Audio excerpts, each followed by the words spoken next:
오늘의 말씀은 마가복음 10장 46절부터 52절입니다.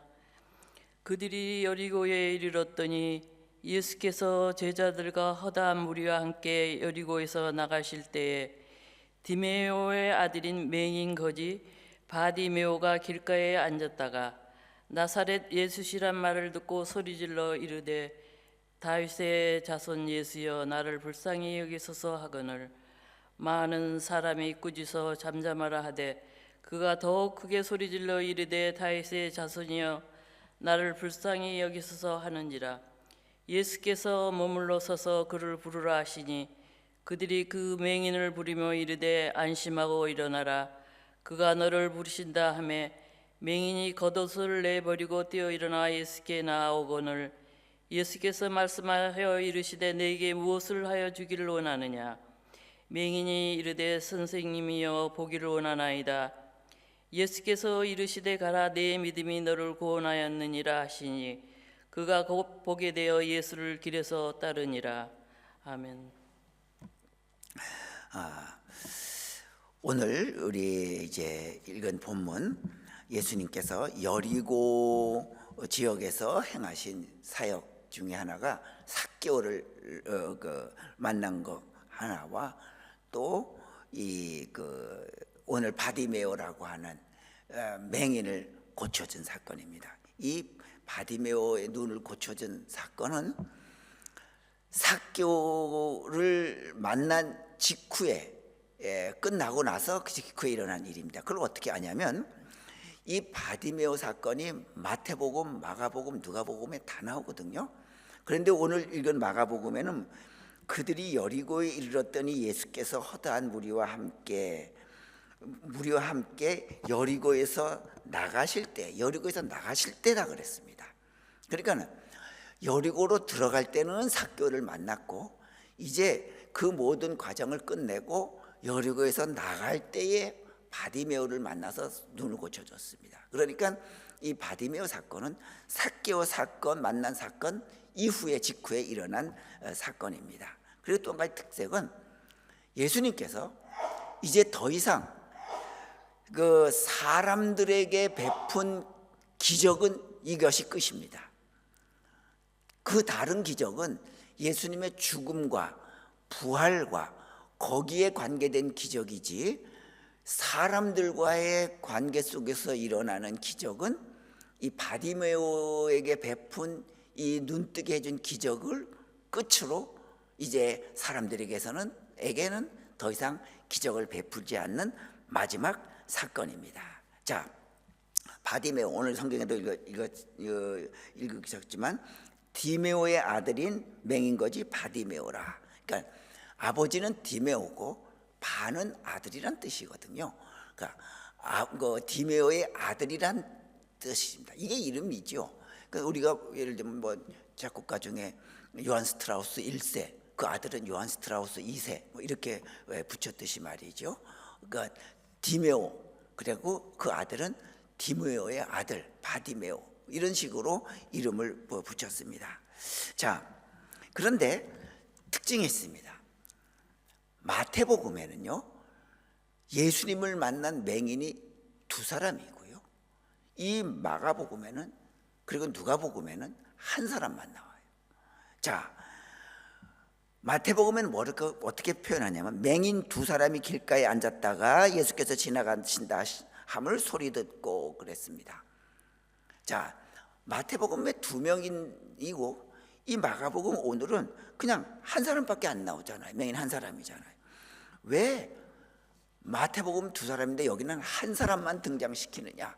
성경이 이게 잘못 기록된 것이 아닌가라고 우리가 의문을 가질 수도 있습니다. 그러나 그게 아닙니다. 자, 바디메오는요 예수님을 부를 때 뭐라고 불렀냐면 47절에 나사렛 예수시란 말을 듣고 소리질러 이르되 다윗의 자손 예수여 나를 불쌍히 여기소서 그랬습니다. 자, 그 당시에 사람들은 그 바디메오도요 예수님에 대한 소문을 들었어요. 그러나 눈이 감겨 있으니까 예수님이 온다는 것을 몰라요. 어디 왔는지도. 그런데 웅성대는데 물어봤겠지요. 왜 누구냐고. 아, 나사렛 예수가 온다. 나사렛 예수가 지나간다. 그러니까 그는 뭐라 그랬냐면 나사렛 예수시여 그러지 않았어요. 다윗의 자손 예수시여 그랬습니다. 이 나사렛 자손 예수라고 하는 말은 그 당시에 사람들이요, 그 사람을 부를 때 좀 이렇게 비하시키는 말이에요. 나사렛 예수는, 나사렛이라는 동네 자체가 좀 가난한 동네, 못 사는 동네, 우리 식으로 말하면 달동네예요. 거기에 우리가 뭐 달동네 산다 그러면 아, 저 사람은 좀 형편이 어려운 사람이구나. 그렇듯이 나사렛 예수라 그러면 아, 그 보잘것없는, 나사렛에서 무슨 선한 것이 나겠느냐라고 사람들이 말할 정도로 나사렛은, 나사렛 예수라고 말할 때는 비하시키는 말이에요. 그런데 이 바디메오는 그 얘기를 듣고 다윗의 자손 예수여 나를 불쌍히 여겨주셔서 그랬습니다. 그 비하시키는 예수님의 말을 거절하고 그는 다윗의 자손 예수라 그랬어요. 자, 다윗의 자손이 누구냐면 이스라엘 백성들은요, 메시아가 오면 다윗의 자손에서, 그 후손에서 온다고 그랬어요. 우리 말하면 다윗의 가문이지요. 그래서 반드시 다윗의 가문에서 우리를, 이 나라를 구원할 메시아가 온다. 그런데 이 마태복음에서는 다윗의 자손이여라고 불렀어요.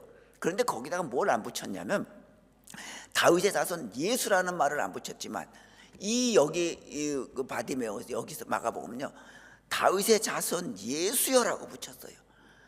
그러니까 마태복음과 뭐의 차이가 있냐면 마태복음에서는 뭉뚱그려서 예수가 당신이 다윗의 자손이 될지 안 될지는 확실히 모르지만 하여튼 다윗의 자손이라고 부르겠습니다. 다윗 자손이 여러 명 아닙니까?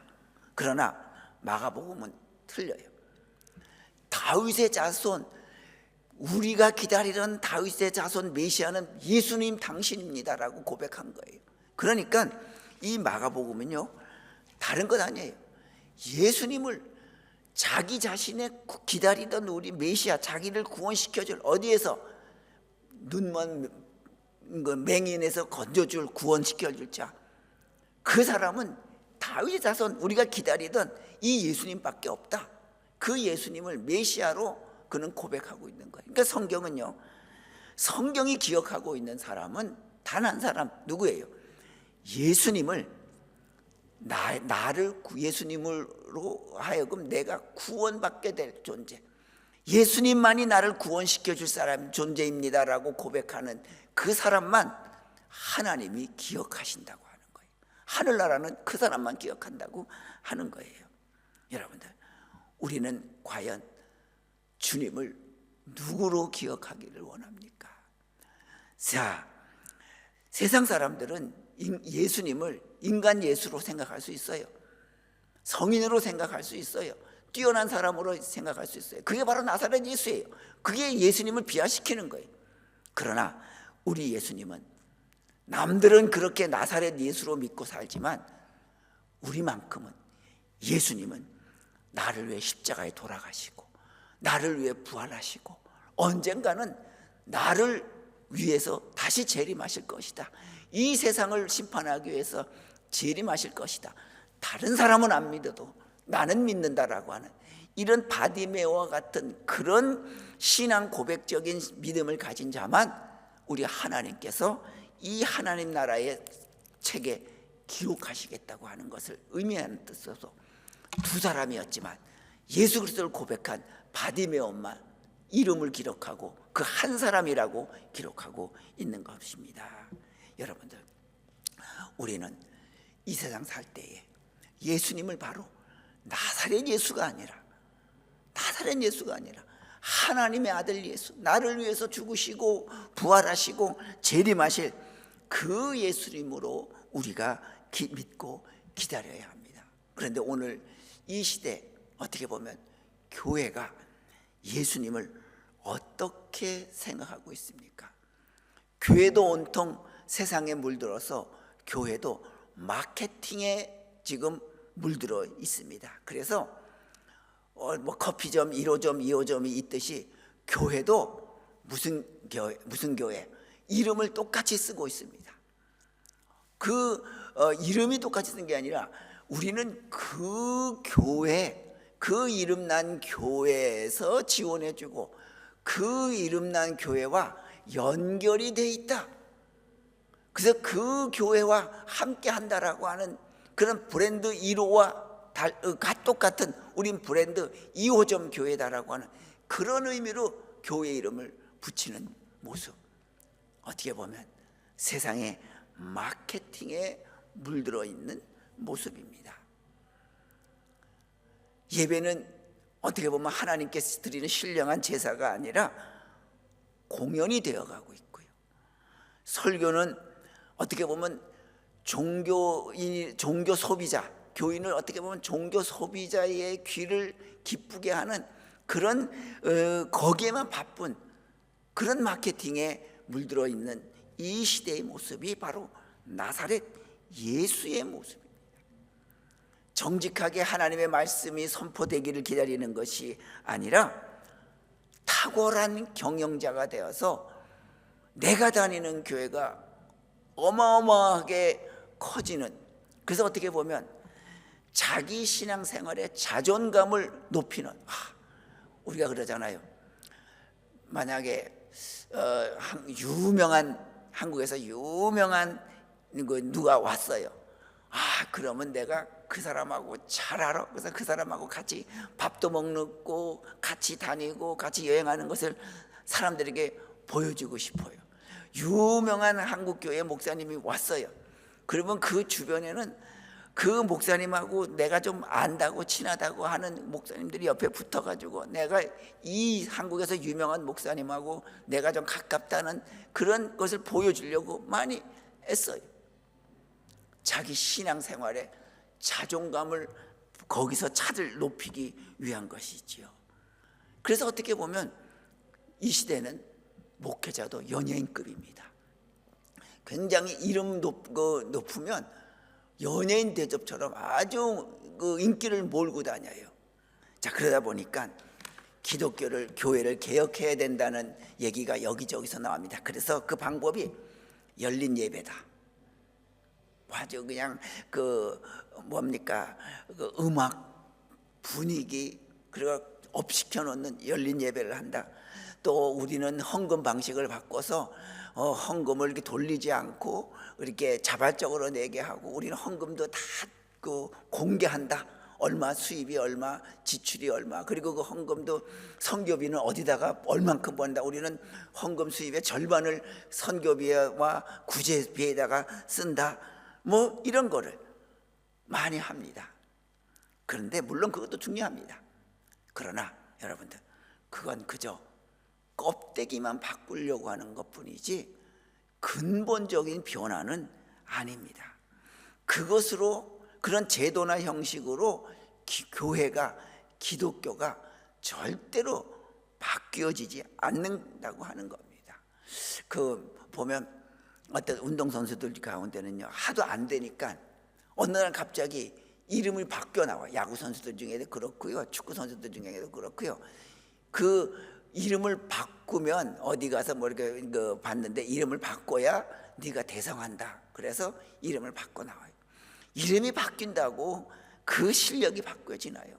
실력이 바뀌려면 부단한 노력.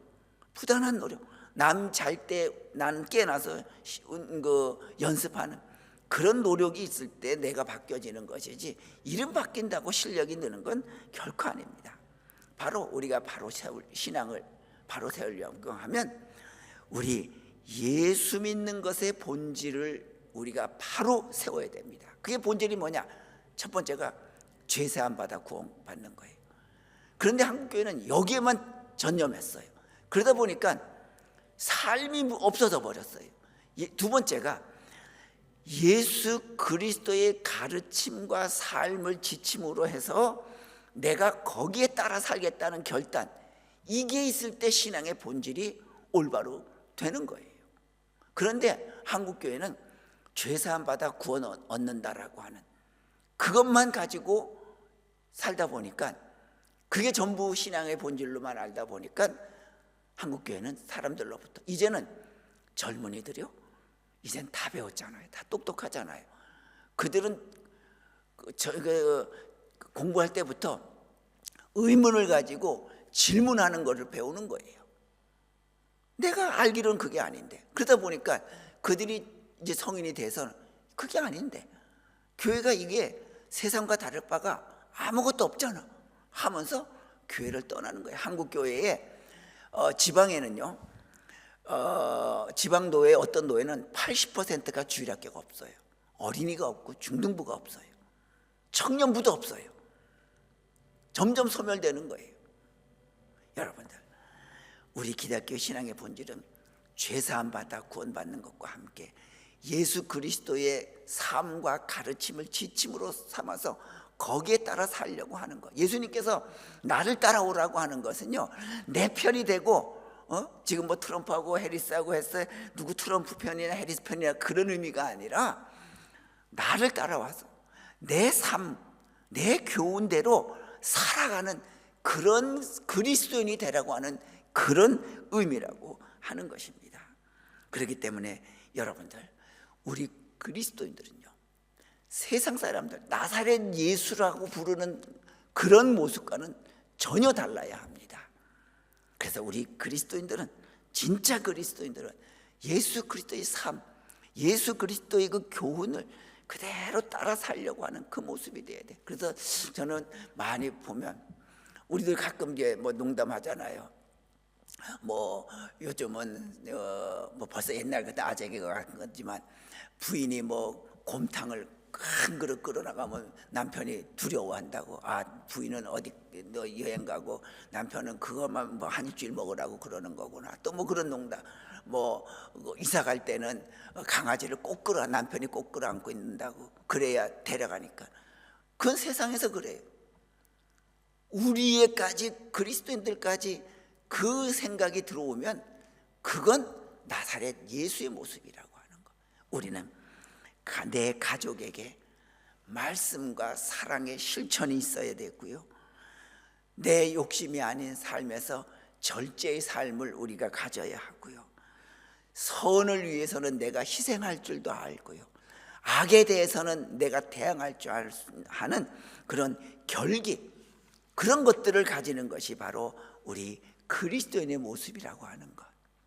그것이 바로 이 바디메오처럼 이름이 기억되는, 다른 사람이 아니라 둘 중에 한 명만 기록된 바디메오처럼 이 세상 사람들 가운데 유일하게 우리만이 하나님께 이름이 기억될 수 있도록 우리는 예수 그리스도를 따라가고 그의 삶을 본받아 살아가는, 예수 그리스도를 우리 메시아로 섬기며 살아가는 우리가 될 수 있길 바랍니다.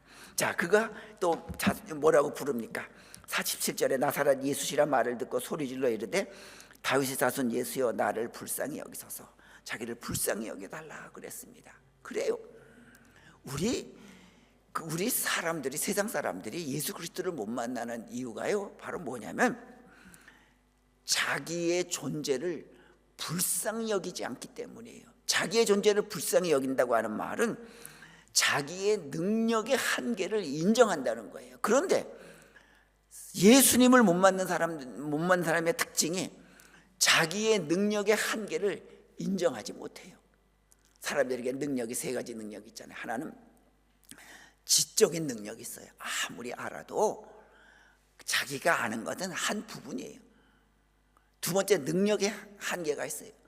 아무리 성인이 돼도 내가 300kg, 400kg 그 바벨을 못 들어요.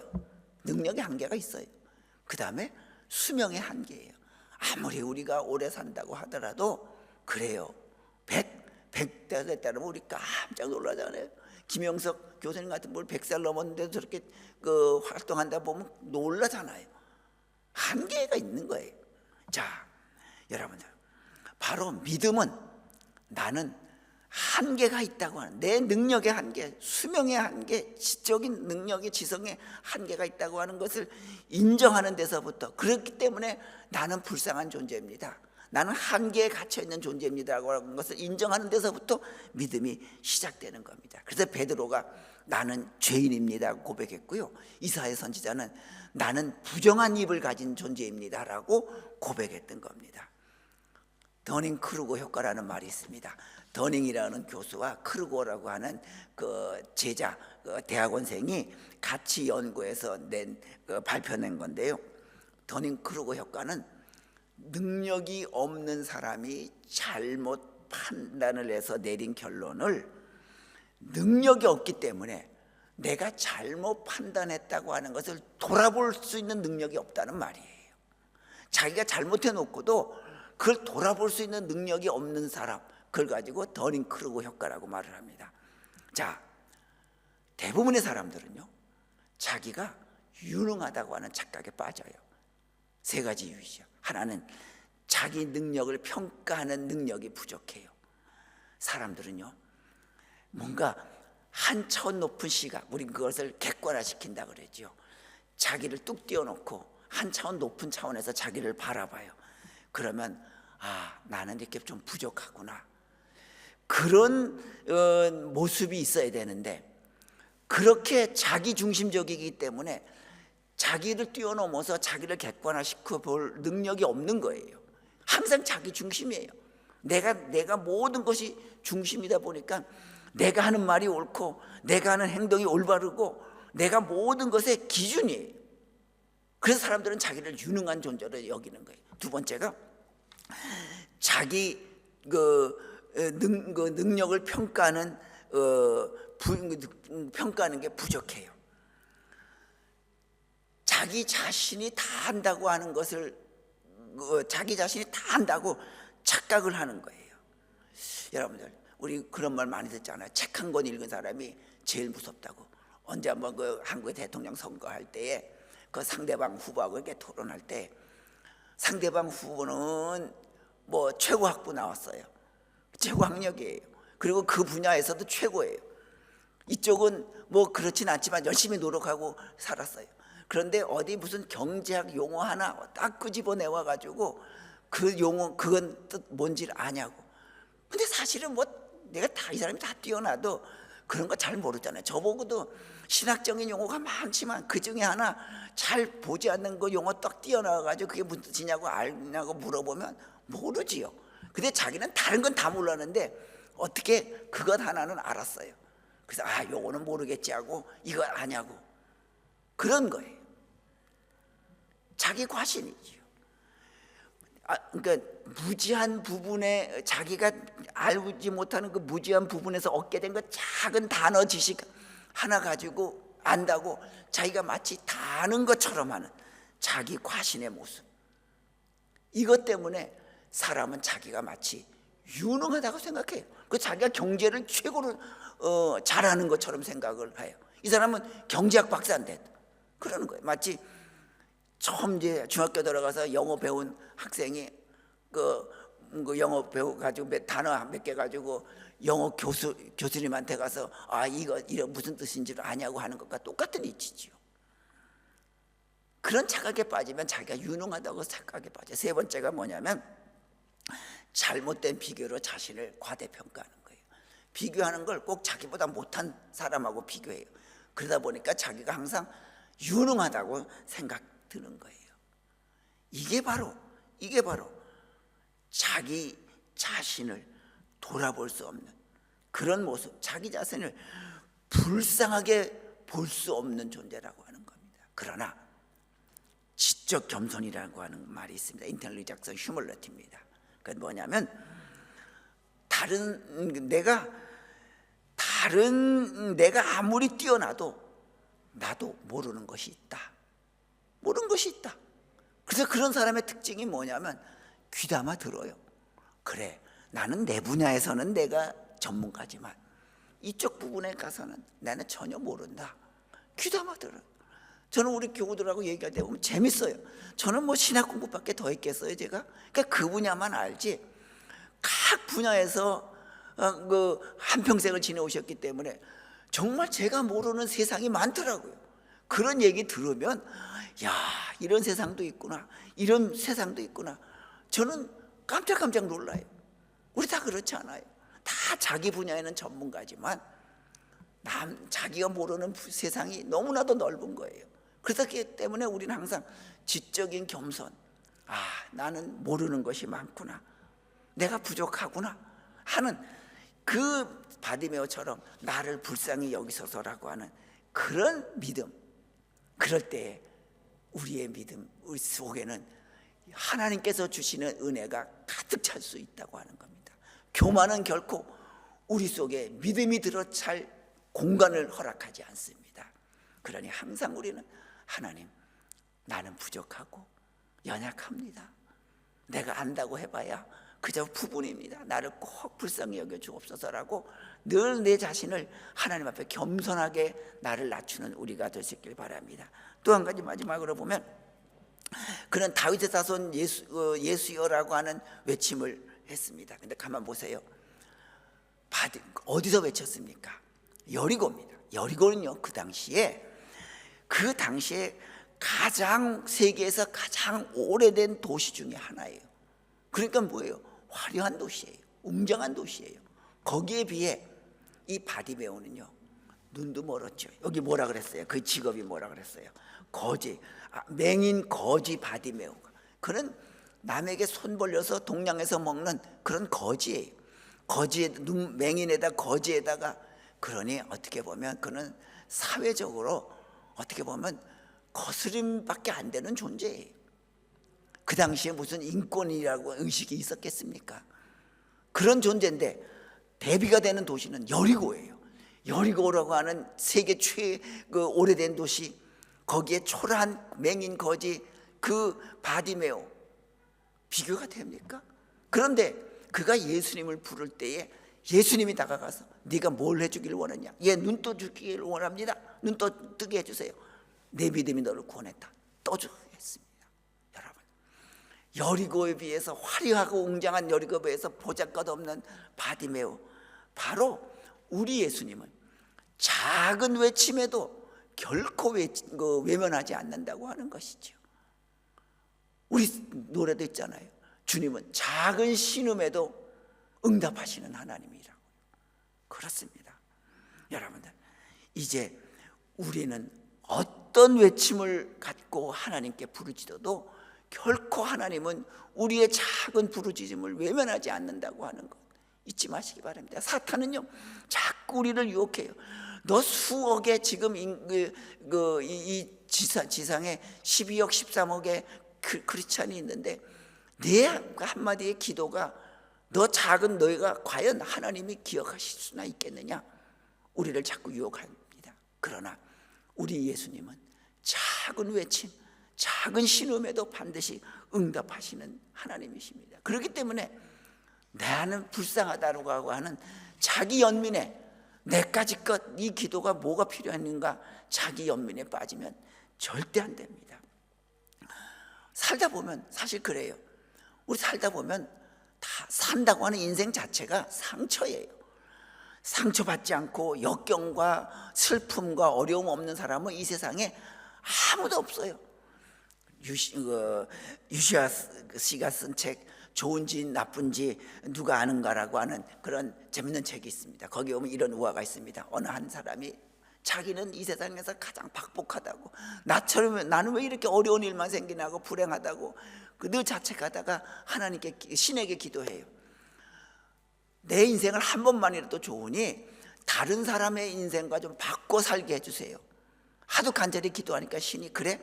그러면 그렇게 해주마. 그래서 신이 온 세상 사람들에게 공포했어요. 너희들 중에 지금 갖고 있는 불행을 보자기에다 다 쌓아 갖고 와서 모두 내 앞에 모여라. 그래서 모두 그 신의 광장 앞에 모였어요. 그리고 다 펼쳐놔라. 그 남자도 갔지요. 기도한 남자도. 자, 이제부터 모든 사람에게 신이 말합니다. 너희들이 마음에 드는 보따리를 보고 마음에 드는 보따리를 가져가라. 남의 인생을 갖고 와란 말이죠. 그랬더니 사람들이 보더니요, 모두 다 다시 자기 보따리를 가지고 가는 거예요. 누가 자기 보따리를 가지고 갈까 봐 얼른 챙겨서 가는 거예요. 이 남자도 펼쳐보니까 아니거든요. 자기 보따리를 다시, 누가 내 보따리를 갖고 갈까 봐 가져가요. 왜요? 보니까요, 내가 불행하다고 했는데 지금까지 익숙해진 내 불행이 더 낫지, 남의 불행을 보니까 이 고난, 이 슬픔, 이거 겪으려면 저거 난 못 겪겠다, 차라리 익숙해진 나의 불행이 낫다, 싸고 갔다라고 하는 우화가 있습니다. 그렇습니다. 어찌 보면 우리는 마치 내가 비련의 영화 주인공처럼 나만 박복하고 나만 불행한 것처럼 여기지만 아닙니다. 아닙니다. 어찌 보면 그것은 나의 착각이에요. 우리가 남의 사람 속속 들어가 보면 그 사람이 아름답게 보이지만 그 속에는 내 아픔보다, 내 슬픔보다 더 깊은 아픔이 있는 거예요. 다만 그가 아름답게 보이는 이유는 뭐냐면 그는 그의 슬픔을 그냥 다 담담하게 받아들이며 살기 때문에 마치 없는 것처럼 아름답게 보일 뿐이에요. 여러분들, 이제 그렇다고 하면 나는 불쌍한 존재다, 나는 아주 연약한, 나는 못난 존재다, 그런 자기 연민에 빠져서는 아니 되고 하나님께 부르짖어야 합니다. 누구나 다 아프고 누구나 슬픕니다. 이제 그 야구 다 끝났습니다. 한국 야구 한국 시리즈도 끝나고 미국의 월드 시리즈도 끝났습니다. 10월 31일 날 미국 월드 시리즈 양키즈와 뉴욕 양키즈와 LA 다저스가 4차전 합니다. 지금 LA 다저스가 7전 4승인데 벌써 3승을 하고 있어요. 이번에만 이기면 끝나는 거예요, 월드 시리즈. 근데 구장은 뉴욕 양키스의 홈구장이에요. 반드시 이겨야 돼요. 물론 이제 결과적으로 이겼습니다. 저도 이렇게 재밌게 보다가 갑자기 5회 되니까, 원래 5회 끝나면 이렇게 좀 정리하는 타임이 있거든요. 아나운서 멘트가 나와요. 그 정도는 알아듣겠더라. 여러분들, 들어올 때 나눠드린 판넬에 여러분들이 알고 있는 사람의 이름을 다 쓰십시오. 거기에 뭐냐면 제목이 I stand up to cancer. 그러니까 나는 캔서를 위해 일어섰습니다 라고 그 판넬에, 요만 판넬에 큰 것이 써 있고 노란 것이고 여기 빈 공간이에요. 그러니까 수만 명의 그 관중들에게 들어올 때 다 나눠준 거예요. 그리고 그 제목, 거기의 제목은 타이틀은 I stand up to cancer지만 그 위에는 I stand up for, 그 다음에 이름을 쓰는 거예요. 나는 내가 내 주변에, 내 지인 중에, 내 가족 중에 암에 투병 중인 사람의 이름을 쓰고 우리 다 일어나자고. 선수도 수많은 관중도. 그 전까지는요 난리가 나요. 양키즈는 이제 한 번 지면 끝나는 거니까 다저스 팀 야유 말도 못해요. 잘할 땐 환성이고요. 그런데 모두 다 이름을 써가지고 카메라가 쫙 보여주는데 정적이 흐르고 잔잔한 음악이 흘러요. 이름을 다 써서 수만 명이 이름을 쓰고 I stand up for 뭐 아무개 다 써서 보여주는데 어떤 선수는요 거기다가 my mom, 어머니가, 자기 어머니가 막 암 환자인 것 같아요. 또 저는 그거 보고 우리 집사람한테 와서 얘기할 때, 밥 먹으면서 얘기할 때 또 울었어요. 그거 보면서 울었어요. 제 처지가 그렇잖아요. 아마 그렇지 않았으면 저는 뭐 그러지 않을 거, 그렇구나 했을 거예요. 눈물이 나는 거예요. 어떤 사람은 자기 아는 주변에는 그게 없는지 서바이벌, 생존자를 위해서, 암 행성자. 근데요 거기에 얼마나 제 감정이입이 되는지, 그래 내가 서바이버 중에 한 사람이구나. 1분 동안 잔잔한 음악이 깔리면서 그때까지 야지 놓고 야유하고 환호하고 하는 그 음성이 순식간에 가라앉고 1분 동안 그 스타디움에 정적이 흐르면서 나는 암 투병 중인 누구누구를 위해서 일어섰습니다 라고 하는 문구를 들고 일어서는 모습. 동영상에 한번 그 월드 시리즈 4차전을 찾아보면 그 하이라이트 중에 그 부분이 나올 겁니다. 깨달았어. 그래 내 면면에 빠질 필요가 없구나. 이 세상에 많은 사람들이 같이 아프면서 그걸 기억해 주는 사람이 있구나. 그러면서 그 자리에서 500만 달러를 그 암 연구와 암 환자를 위해서 기부한다고 아나운서 멘트가 나오더라고요. 여러분 그렇습니다. 나 혼자 슬프고 나 혼자 아프고 나 혼자 불행한 게 아니더라고요. 모든 세상 사람들이, 얼마나 많은 사람들이 그 아픔을 당하고 있는지.